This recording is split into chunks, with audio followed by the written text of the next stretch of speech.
Whether it's too hot to turn on the oven, or you've got to figure out snacks for soccer practice in 30 minutes, these delicious peanut butter cereal bars provide a good source of protein and can be cheaper per serving than buying pre-made granola bars. If you can't use peanut butter, this recipe works great with sunflower butter or other nut butter. It also works with any dried fruit you have on hand. To make this recipe, you'll need measuring cups, a medium saucepan, an 8x8 or similar size pan, a knife or sturdy spatula, parchment paper, and a stove.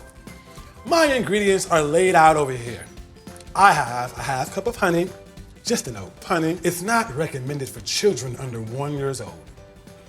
1 cup of peanut butter, 2 cups of crispy rice cereal, 2 cups of old-fashioned oats, and 1 cup of raisins. I also have non-stick cooking spray to keep the bars from sticking to my pan. In my saucepan, I'm gonna bring the honey to a boil. You'll wanna make sure you're using a saucepan that's large enough to accommodate all the ingredients to make this a one-bowl recipe. Once that's boiling, I'll add my peanut butter to the pot and reduce the heat to low. It's so satisfying to watch the peanut butter melt into the honey. Then I'm going to add my oats, cereal, and raisins and mix everything together off the heat. You want to make sure this is mixed really well so everything is nice and coated. I've lightly greased my pan here and I'm pressing the mixture into the pan.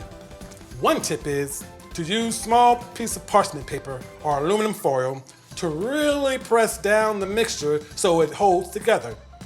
The hardest part of this recipe is waiting for the bars to cool off before you eat them.